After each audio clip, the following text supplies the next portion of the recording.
Hi,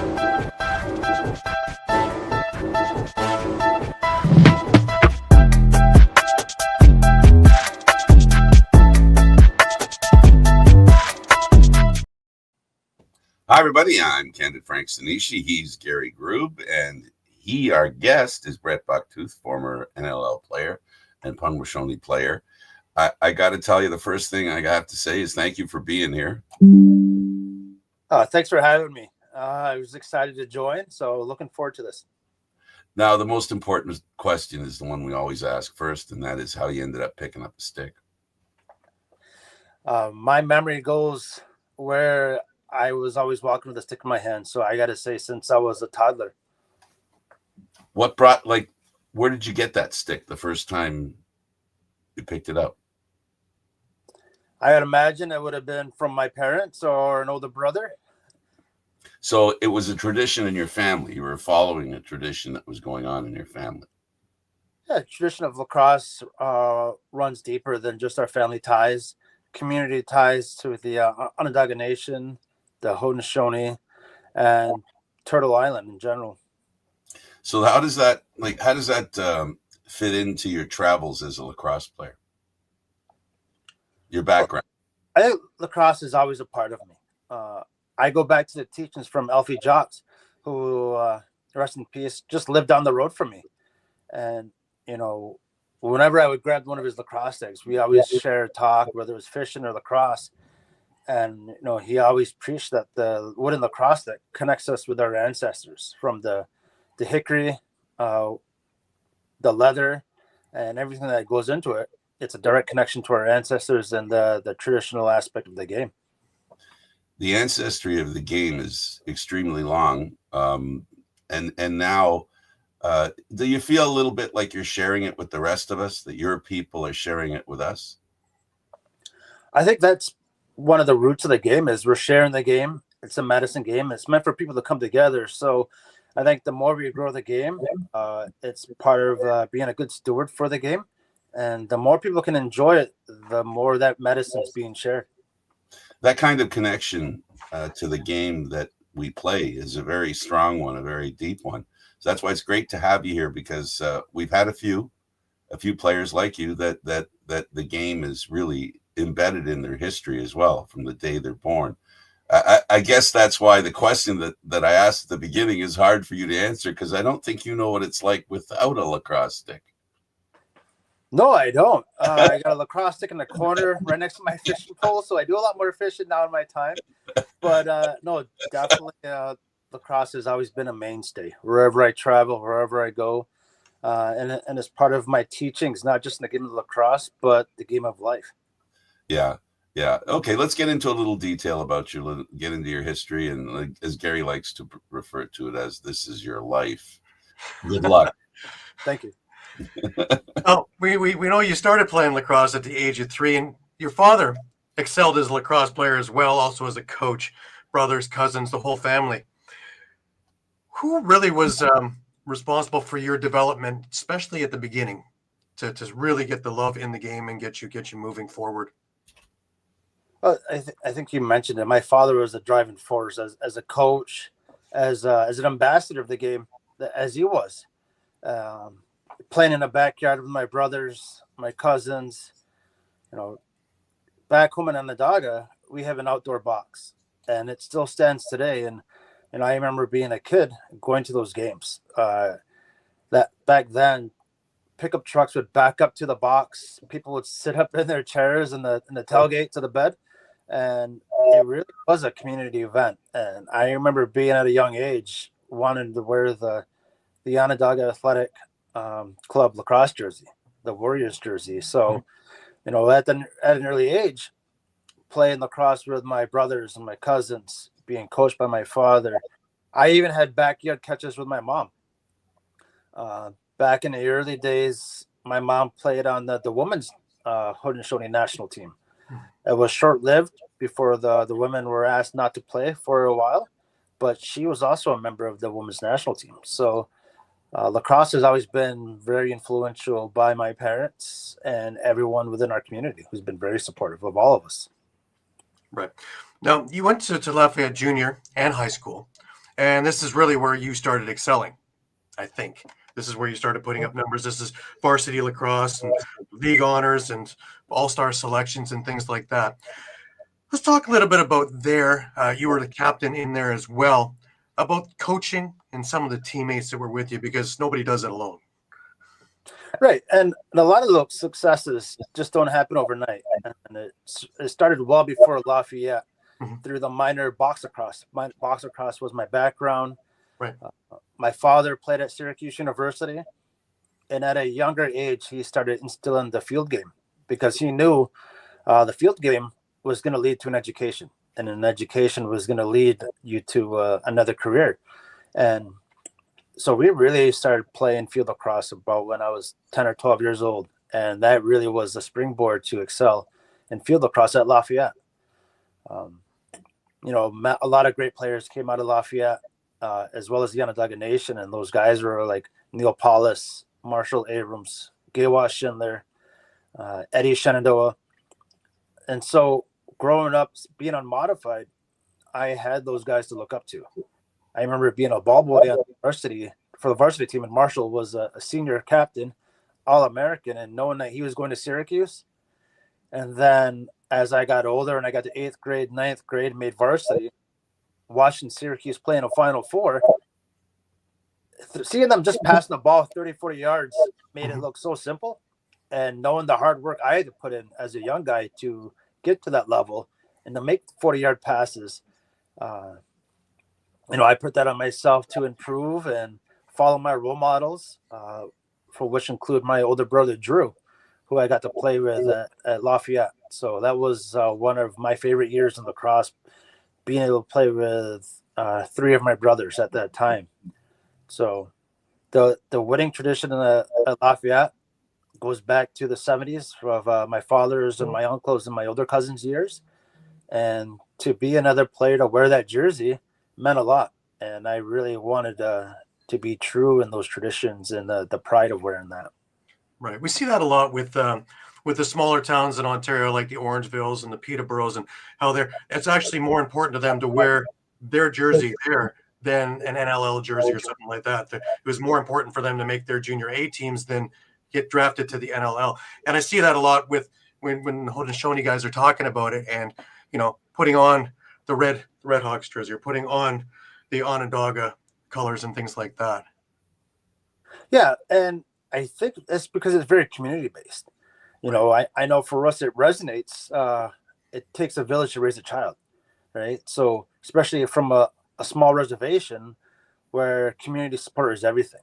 You're being raised by your aunts, your cousins, your grandmothers. And so when you have a high school game, and the high school is just right off the reservation, you're going to have a lot of support of the people who help raise you. The field can be lined with all those folks, those familiar faces supporting you, and knowing they know the game of lacrosse as well, because they helped raise the earlier generations that went through the field lacrosse and box lacrosse. So having that support, having them cheer you and supporting you along the way, really through childhood and up through college, has been phenomenal. That's why you see a lot of guys that want to play for their high school with pride. Right. One of the best books that I had read in a long time was one of your former teammates was Delby Palace. Right when he wrote his book, it was fiction, nonfiction. It didn't single out anyone in particular, but showed the whole res life. And for us non-res guys, it really put a whole new a spotlight on there, really on everyday life and what was going on there, and how much lacrosse was day to day to keep everybody together, out of trouble, and more or less as one. Am I on the track there? Absolutely. I think Delby is a wonderful role model. He was actually one of my first captains that I can actually still look up to. I was 18 years old, moved to Six Nations to play with the Arrows, and Delby was already a legend. And for me walking in, playing on the right side with him, he's the captain. And I'll never forget a speech he gave to us in Ontario finals. And it really, the basics of it was sticking up for each other, having your backs against the wall. But he put the onus on himself that he's going to do what he can to help the team whether it was getting a ground ball, scoring a goal, getting back on defense, dropping the gloves, really doing everything that captain and the leader does to help his team succeed.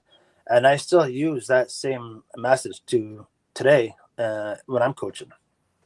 Right. Now, with the Nationals and things like that, you've seen some of the best of days and some of the worst of days.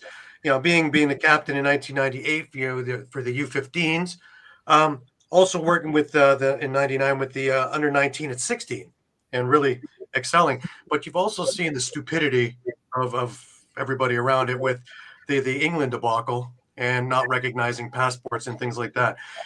Are we on the right track finally, do you think? I think we're making progress.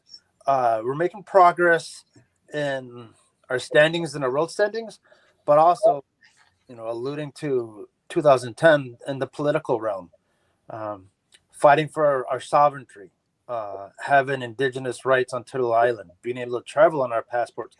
That's, I think, seems to be the biggest hurdle that we're coming across.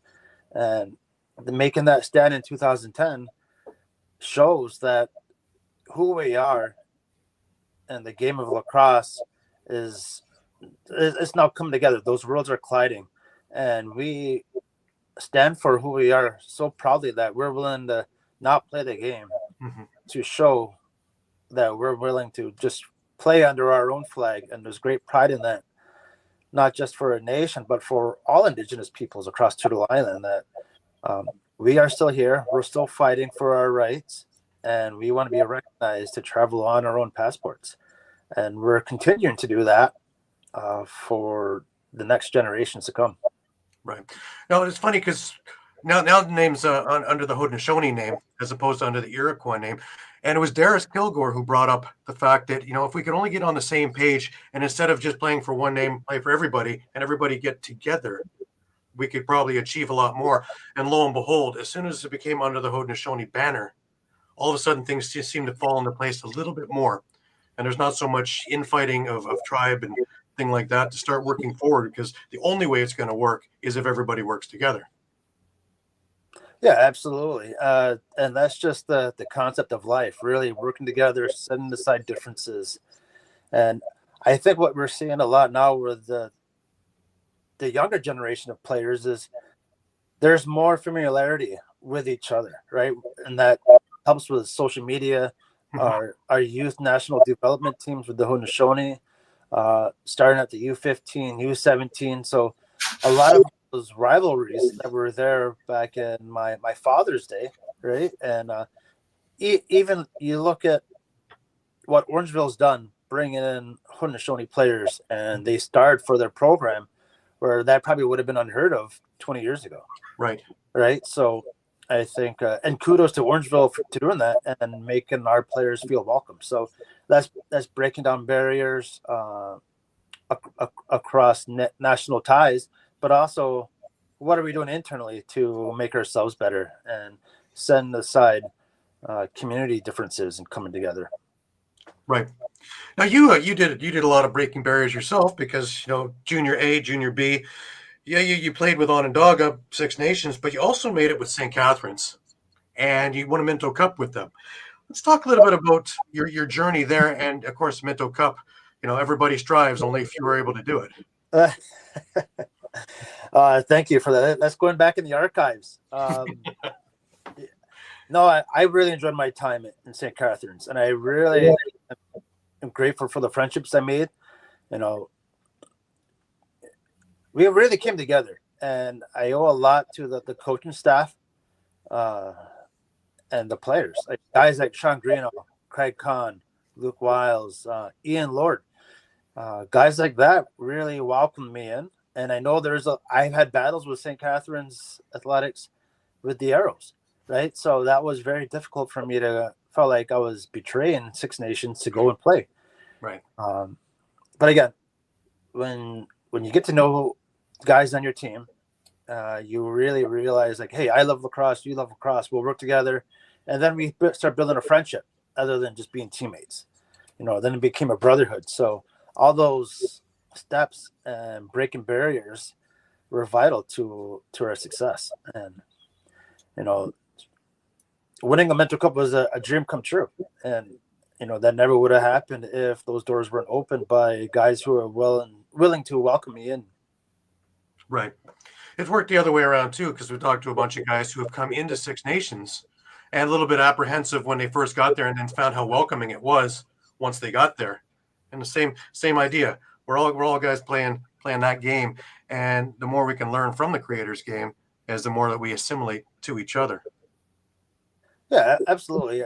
And again, there's also those initial stigmas of, oh, I'm going onto the reservation to play. What's that going to be like? They're only here because I'm a lacrosse player. But, well, if you weren't a good person as well, you wouldn't stick it out, and you wouldn't be welcomed as openly. But I think that's just that competitive nature of being an athlete, being a lacrosse player. But anytime you're part of a team, you're loved, not hated, so to speak, right? So, that's just the beauty of the sport. And, I know as it is in Six Nations and Akwesasne, Ganawage, Onondaga, if you're going to contribute to the team and be a team guy, you're more than welcome to join. Right. Let's talk a little bit about Syracuse. You'd alluded to it before that you'd watched and been there. You actually had quite the career there, and a number of top 4 finishes and 1 Division I championship to go with it. Let's talk about those years. And first of all, first coming into Syracuse, because after all the watching and all the other things that you had as growing up, now you're there. Now you're on the field. Now it's about you. Right. One of my first fondest memories at Syracuse University was walking up to my locker and seeing a jersey hang there with my number, right? And that was a dream come true. So all your first are core memories for me. And I remember, like I said, seeing my jersey hanging for the first time. I remember my first step onto the dome carpet. And it was emotional for me because I stepped on the field, I took a pause, I looked up, I saw the banners, and I was like, all right, I've made it. And once that washed over me, and then reality set in, right? Now I'm having these huge lumbering guys like Saul Bliss humbling me real quickly. No, but it was great. Wonderful 4 years at Syracuse. Still talk to some of my teammates today. As a matter of fact, one of my buddies messaged me this morning, just staying connected. How's the alumni going? Where are you coaching nowadays? So, again, it's another family I'm proud to be part of. Right. And of course, the history and all the players over the years. We've had Roy Simmons Jr. on the show. We've had Oren Lyons on the show. We've had, and all talking about the Syracuse thing. In fact, when we had Mike Powell on the show, really, that was the end of his career was Syracuse. He played a little bit of professional, but his goal was to win a championship for Syracuse. That's what he set his goal on. And once he did that, everything else was just, whatever. This was what he set his sights on. And that's the magnitude. And you excelled in this program. Yeah, and I think it was the opportunity that we're you have guys like Mikey Powell, Sean Lindsay, Steve Malone, a lot of Central New York guys that I was familiar with. And seeing their talent firsthand every day in practice was unreal. And, you're starstruck at first. And then I was like, all right, well, I want to be the next guy. I want to be the next leader. I want to be able to be a role player. I want to be a star. I want to contribute to the banners that we're used to raising. And you have to work hard. And that's when that hard work will outwork talent anytime. Right. So I remember Coach Dasko saying to us, our best players on a team, our leaders, our captains, they're the hardest ones in the room. Right. And I carry that message today. And that actually made me get in the workout room a little bit more because I didn't see many weights in my day. But, I had to change my attitude, my character a bit to adjust to the times, and did my part to put the team in a Final Four my senior year with the help of some great leadership. Brett, you said it earlier, and I'd like to frame it this way: hard work can beat talent, and unless you know that, you don't win. And I think that's just another way of saying what you're pointing out.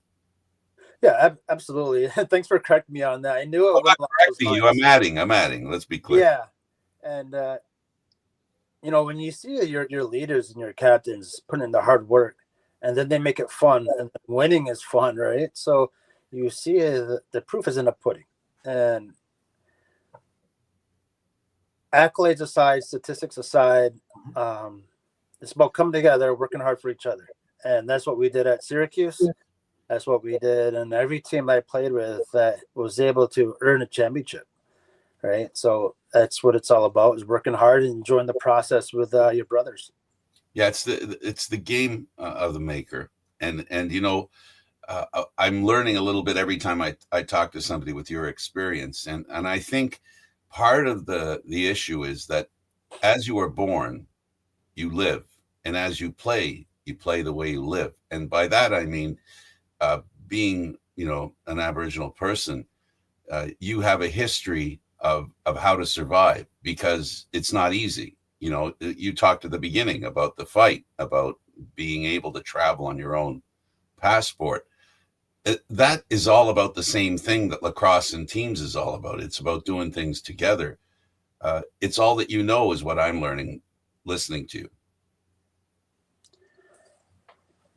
Yeah, I think that goes back to hard work and being a family person, right? I remember my dad coaching us and saying, hey, there's 3 rules that he tries to follow, or principles of: 1, family first, followed by your work, your occupation, or if you're in school, it's your education. And then the 3rd is lacrosse, right? If sometimes 1 and 2 are out of order, 3 kind of goes by the wayside. And I was thankful to have 2 hardworking parents and a supportive community to help me along my travels.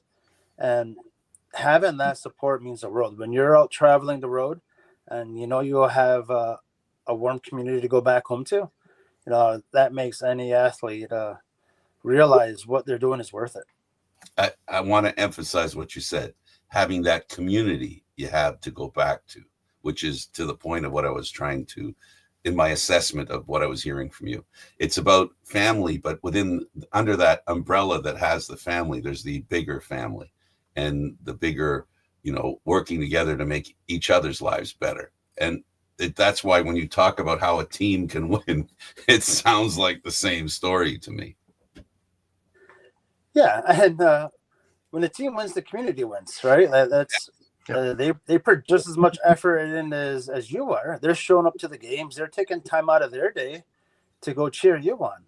And so I think that's why whenever you see these teams from small communities win, there's parades, because it's truly about the people you play for. You play for your team, you want to play to win, but also you appreciate and give respect back to those that cheer you on, and you want to do what's best for home, right? So I know when we were coaching in juniors and we're away at the Founders Cup, we always preach, we're not just representing the team on the front, but the people back home that are tuning in to cheer us on. So playing with a good mind, knowing who we play for and why we play the game, those are all core values of lacrosse. Well, the gift that your people have given our people is one that can't be ignored.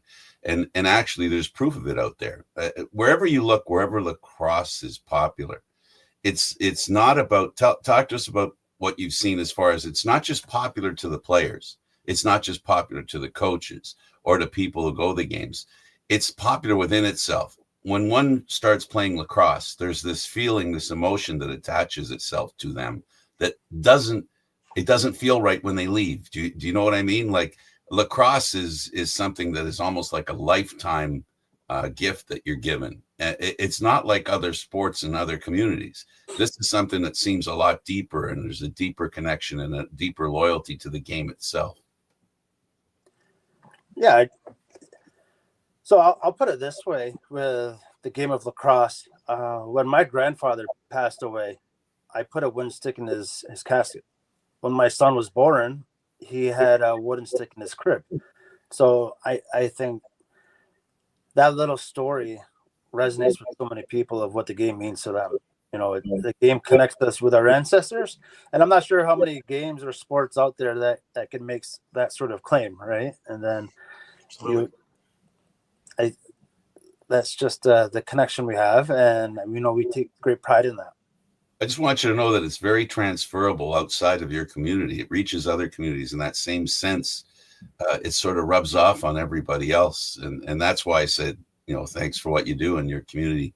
We owe your community a lot about this, introducing us to this game.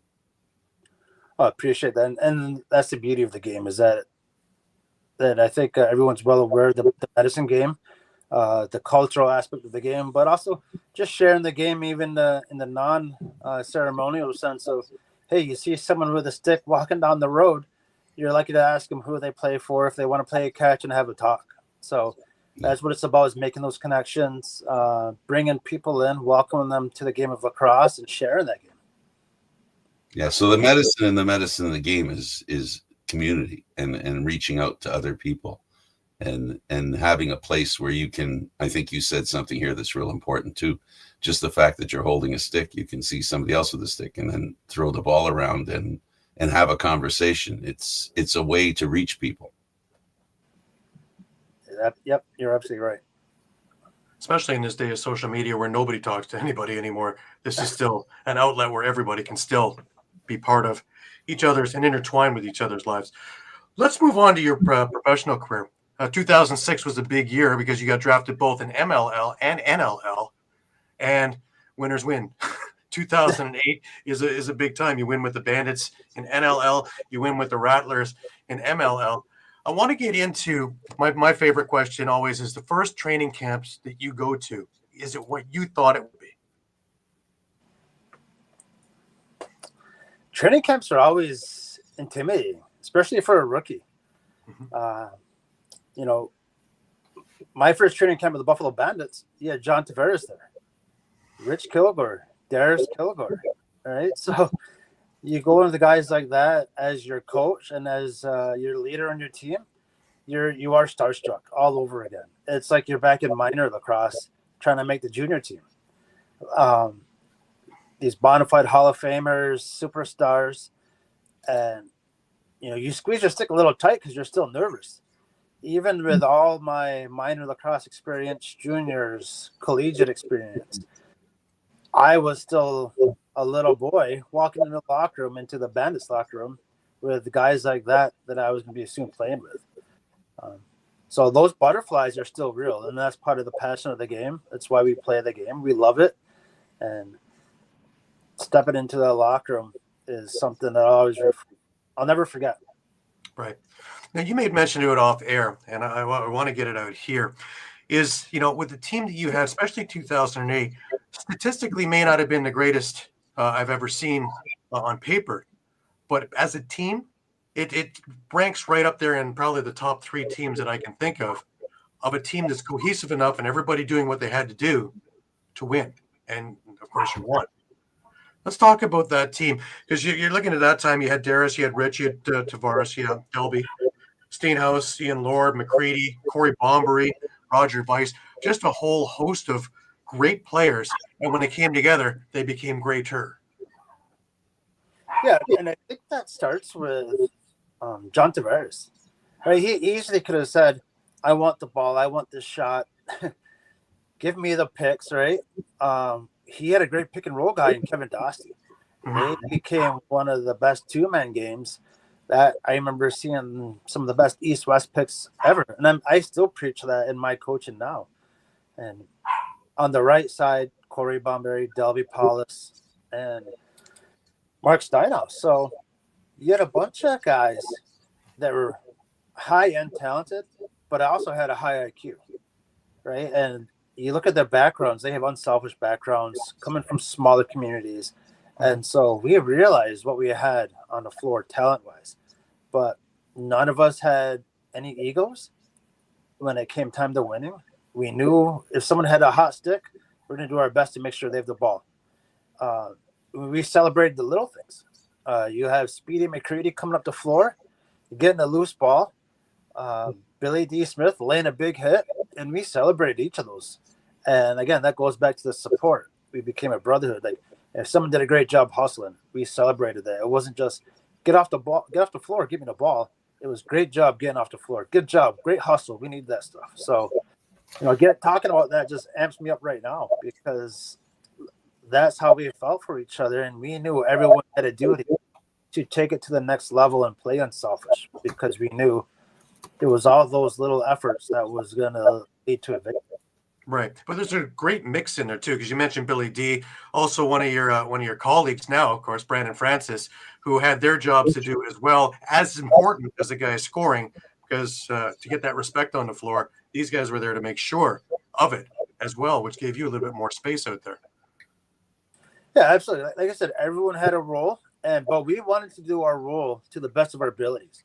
And I know Billy scored a few goals, Brandon scored a few goals. But it wasn't about who got the goals, but it was just making sure we got the dub. And everyone was valued top to bottom on that roster. And yes, you like to say that every year and every single team. But when players start buying in and you start caring for each other at the next level, you're starting to do the little things a little bit more passionately and a little more unselfishly. So it wasn't to get the ground ball because I wanted the stat. It was to get the ground ball, to get up the floor so I can get off the floor and let the next guy do his job. Right. And that became paramount. And I guess that starts with the leadership from the head coach to John Tavares, setting those examples. Right. Now, you had a long career with Buffalo, and later on you moved over to Washington/Vancouver in that little era of where do we play next? But it was still quite a successful team. They won 2010, 11 they were right there, 12 they were right there, 13 they were right there. Let's talk about that team because, again, another team which had a lot of stars, but everybody was able to come. You had Sorensen, you had Rabel, you had Iannucci. He was a guest a couple of weeks ago. We were talking about some of those era teams. Hickey, Dean Hill, Jeff Sawicki, who was a big part of it as well. And again, now out in the West Coast, I believe Chris Gill was still the coach, right? And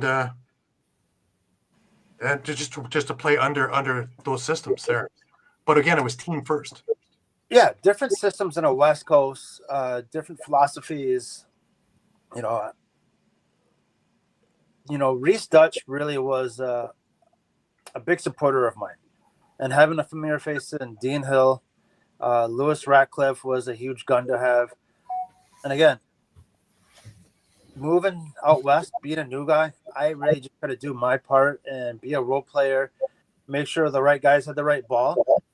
And I knew my time would come as a shooter, right? So, but I think if I came in and just trying to shoot the ball every time and prove myself, I wasn't going to mess with the team. So, learning the offense from Dan Perot, Kevin Alexander, Chris Hall leading the way for us was phenomenal. And it was one of the best experiences I've ever had. And it allowed me to get out of my comfort zone and then going back into my comfort zone with a great team.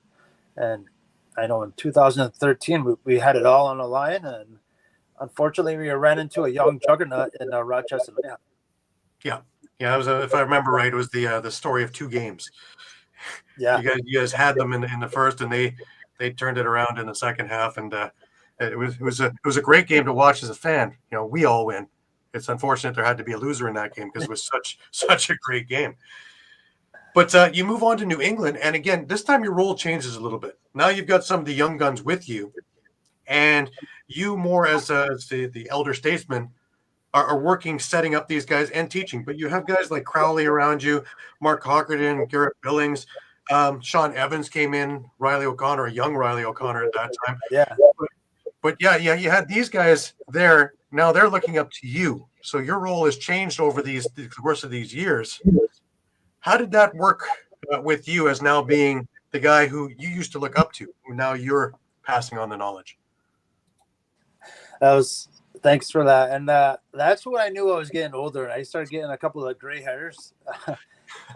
Young guy, like great talent in Kevin Crowley, Kevin Buchanan, right? Cockerton, O'Reilly. And you look at their careers now, and you knew that was going to happen. Mm-hmm. And we may not have gotten to the championship game like we wanted to, but the pieces were there.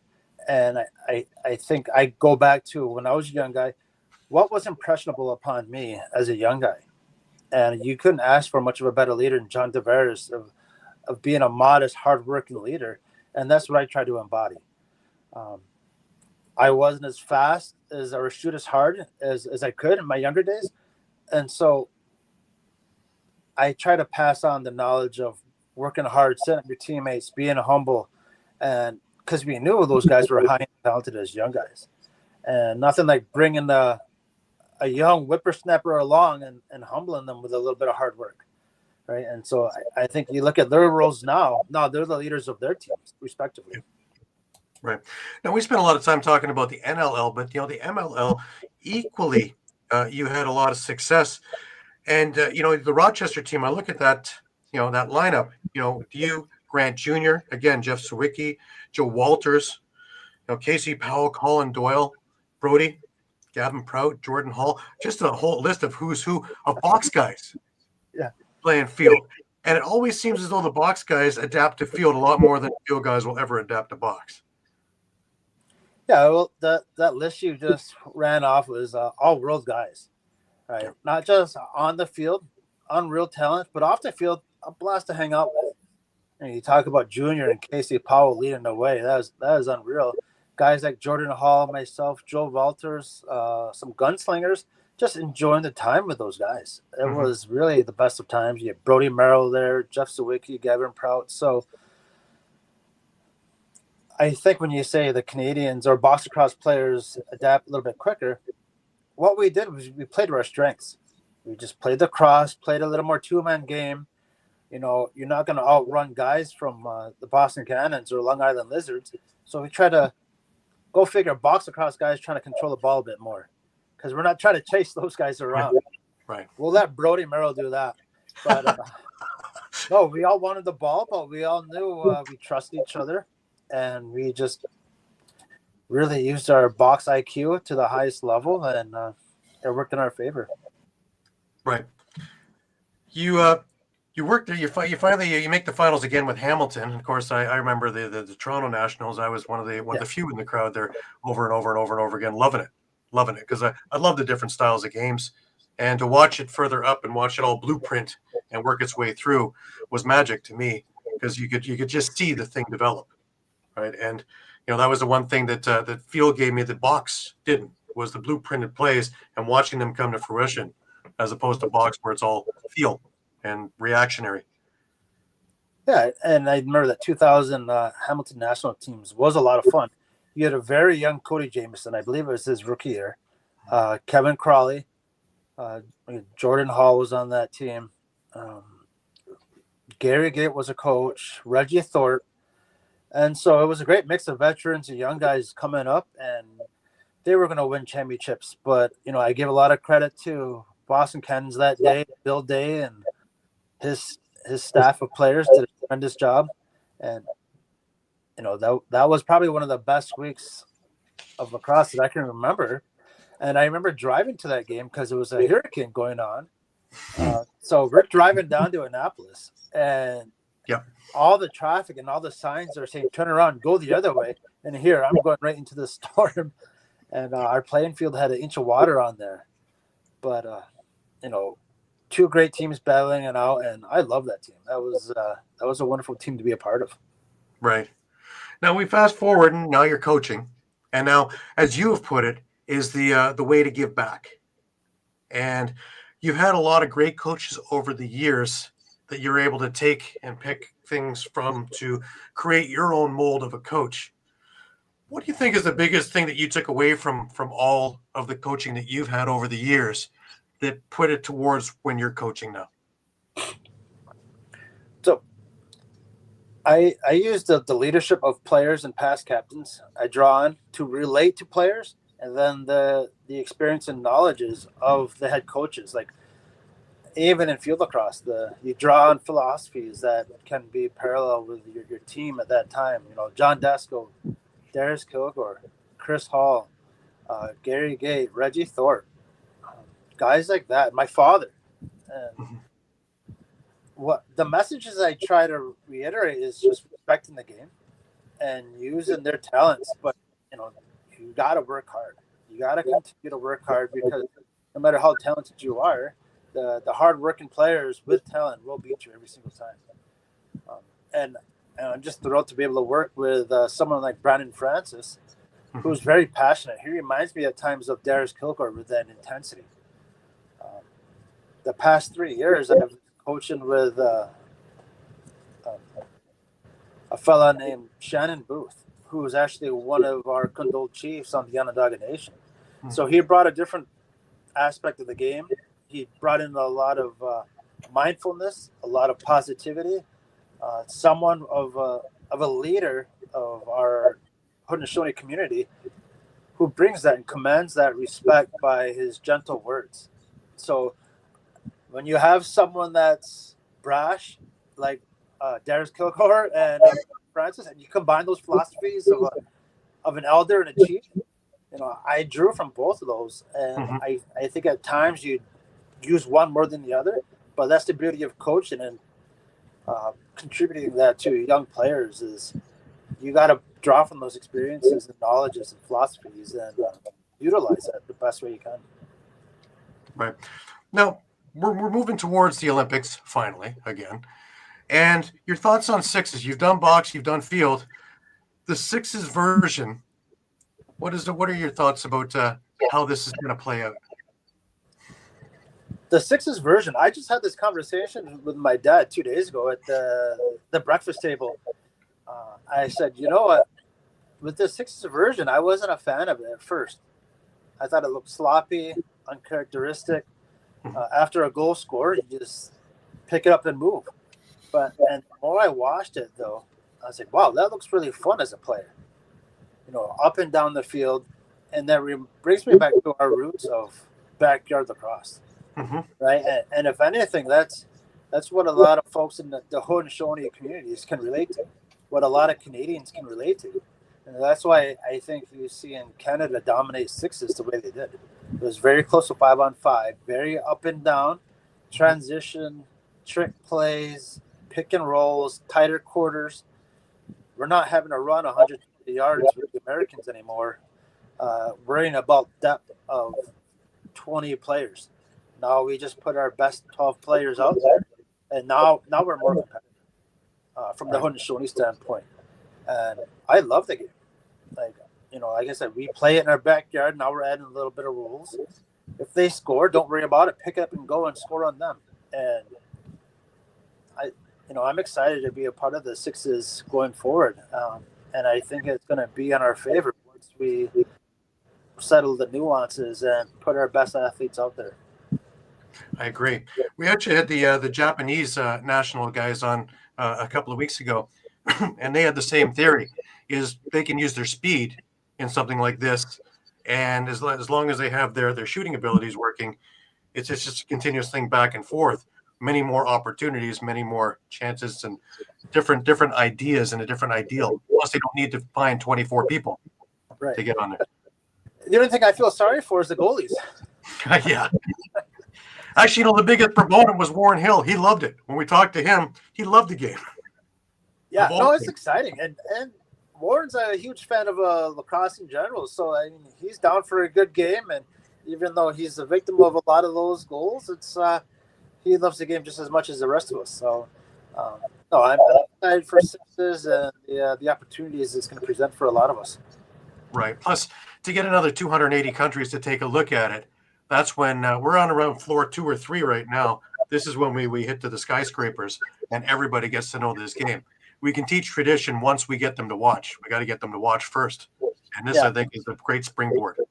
Yeah, and that's all part of growing the game. And with growing the game, we hope they share the roots of the game, the medicine portion of it, and what it means to us as Aboriginal Indigenous people. Absolutely. Now, I want to talk a little bit about the PLL and, of course, you coming out of the MLL and the differences between it and today's PLL. Of course, with the 2-point goals and, the field changes and the shot clocks and a few of the other little changes around there. There's arguments of it's not the true game anymore. And there's also the argument of we got to modernize it and make it that much more TV friendly to get eyes. Where do you stand, do you think? The PLL is difficult to grasp. I feel like it's gotten away from the grittiness that made MLL great. Mm-hmm. Now it's a bona fide superstar league where it's almost out of touch with a lot of younger players because you get away from the principles of fundamentals. So you're seeing a lot of things in the PLL that just don't seem relatable to the college level. So I think it's one stratosphere, and they have a marketing aspect. They have to try and draw in new fans, so that. But it's hard to tell a youth field lacrosse player to go watch a PLL game and watch and learn from them because it's kind of unrealistic for a lot of us. Right, that's a good point. All-Star games. When they put the All-Star game with the PLL, of course, most of our attention isn't on the 100 goals that are being scored. It's about the skills competitions. Do you think the NLL is missing the point on this thing now that they have TSN and ESPN at their fingertips to showcase all the great talent? It's not so much on the game itself, but on the skills and on all the other things that are the wow factors of the game. I definitely think the NLL's got to enhance the All-Star game a bit more. Showcase the players, yeah, but make it known that we're legitimate with an All-Star game. And I think when our guys put on a jersey, they want to represent to the best of their ability. It's not going to look like the NBA All-Star game where the scores are completely lopsided, getting 150 points a game. But lacrosse is lacrosse. You can't cut through the middle without getting hit, or you shouldn't anyway. So I think that's like the best All-Star game you're going to have is where players are competing high and still rubbing elbows a bit and making life hard for each other. So it doesn't get away from the roots of the game, but also you don't get in a stratosphere where it's a PLL showcase. Right. We even came up with the thought that maybe the champion team, be it the Buffalo Bandits now, will play against the All-Stars, and it can be in whoever's champion's rink. Just to enhance it that much more. That's always a lot of fun for discussion, right? We got to open up all avenues of possibilities, and that's certainly one of them. I think the game would be a lot rougher when you put a team against a bunch of all-stars, and it's really gonna put the onus on the host team, we'll say the Bandits, to not lose to a group of all-stars. So I see that game get very heated. Yeah, absolutely. Something interesting for TV. And for that team in the home crowd of 18,000 fans of Bandit Land, they're not losing. Yeah, I agree. The State of the Union. Do you think that full time is on the horizon finally? I hope so. It's tough working a full-time job and playing lacrosse on the weekends. I hope it's there. There's no reason why it shouldn't be with social media, the amount of networks carrying the game, the sponsorship dollars that go into the game. Not to say money is going to run the game, but our players are top-tier athletes, right? I want to see an NBA guy try to pass and catch a ball and get hit at the same time. Yeah. Right? So the amount of skill is unparalleled, what it takes to play lacrosse. So I think the players that are at the top of the game are deserving of the money. Would the amount of games being played be an issue for players? Say that again? Okay. The schedule is much thinner than it is in a lot of the other pro sports, right?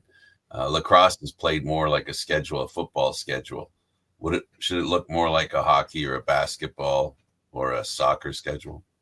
Would that help in making money for the players? I don't think so, because you still want to give the players adequate rest, right? I mean, you watch the Man Cup and those guys are beatered and battered, and the game slows a little bit more as Game 6 and Game 7 comes along because they're laying on the line. And if you're asking players to do that for 30, 40 games of the year, I think the product wears out a little bit.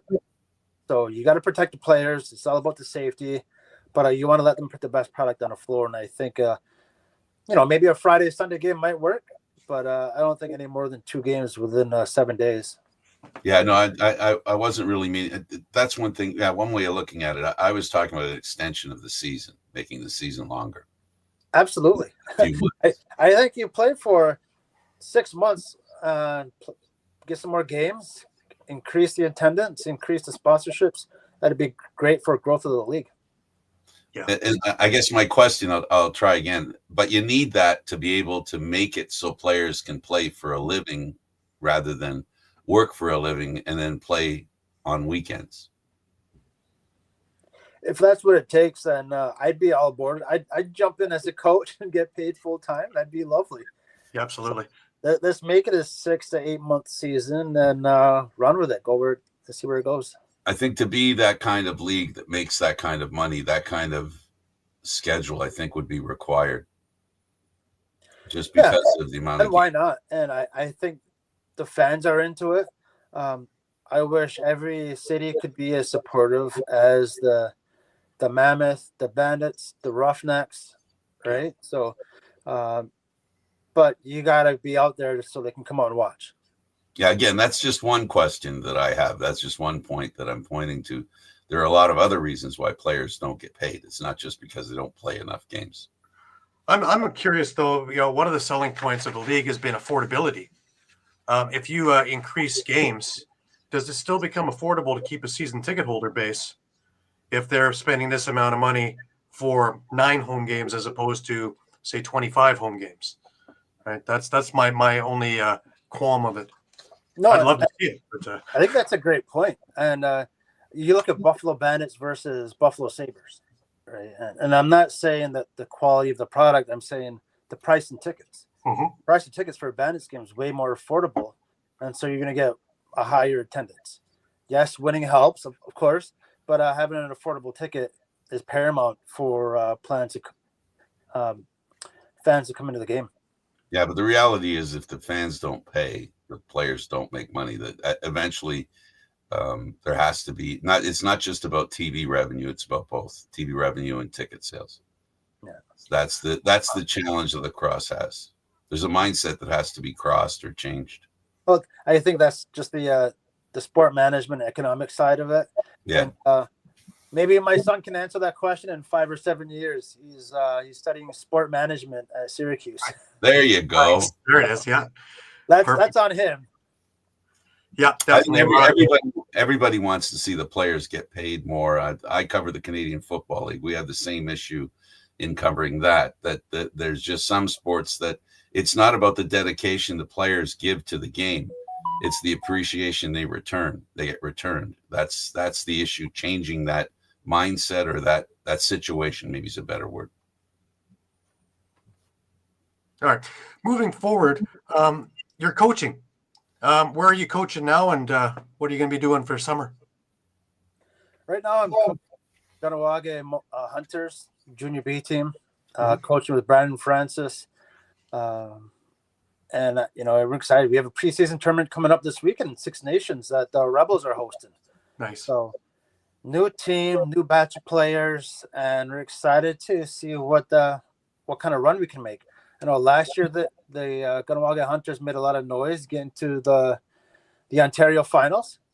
They've never been that far, and they've done a great job in building that program from the minors up. And Brandon Francis and I coming on board, and hopefully we're gonna add whatever we can to the team and continue their success. Right. I had a chance to watch them because I'm with the Gales organization, and of course the Junior B stuff there, and some of the playoff games in there, and great teams, great lacrosse too. Yeah, we're excited. And there's some of the players I'm not as familiar with as far as coaching wise. I haven't had to coach a few of them since Pee Wee Nationals. So it's great to see their development, their continued progress. And again, anytime you're able to coach and be a part of the game, it's a beautiful thing. Absolutely. I really want to thank you on a Friday morning to take the time and talk a little lacrosse with us. I love going through stories, and I love going through all the all the fun about the game and the development, especially when we talk about the medicine part of it. And that was what really drew me to the game over the years, was the medicine aspect of it, and the staying true to the roots, in which I love when I'm talking, especially with the Haudenosaunee guys. And you're just another example of that trueness, and I really appreciate that. Thank you, Gary. Appreciate you for having me on the show. I've seen blips of it here and there, so I really think what you and the rest of the media are doing for the game is beautiful, and we need more of it. And the cast you've had on here is amazing, and you mentioned Oren Lions. I mean, it doesn't get much bigger than that. So Right.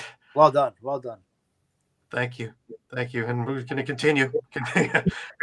And the whole idea, remember what I said off air, is about getting the stories out there so that long after they're gone, they live on, and the stories live on, because the trials and the tribulations, as well as the funny stories, are what make this game so special to so many of us. Yeah, it's the road trips, it's the practices, it's the locker room chatter, it's the chalkboard talk, it's the coffee talks. I stepped away from the game for a little bit after playing professionally because of all the miles I put on, and now getting back into the game and having those conversations at the dinner table, I mean, it's rejuvenating again. And I'm getting ready to go on a road trip with my best friend, so now we're going fishing, we're talking lacrosse, we're talking plays, we're talking scenarios, we're talking old Bandit stories. Mm-hmm. Right? So really, that's the beauty of the game, and I love this game, and I'm looking forward to being involved as long as I can. Right. Once in, you never get out. That's right. To be the common story, right? That's it.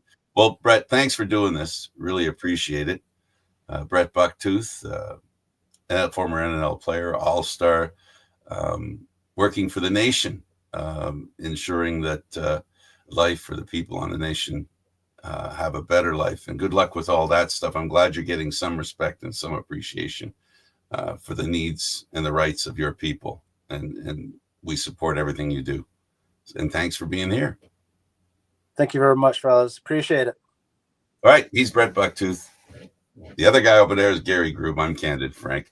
Thanks for watching, everybody. We'll see you again next week, maybe at 4 o'clock on Thursday. Depends if work gets in the way. We'll see you next week. Bye.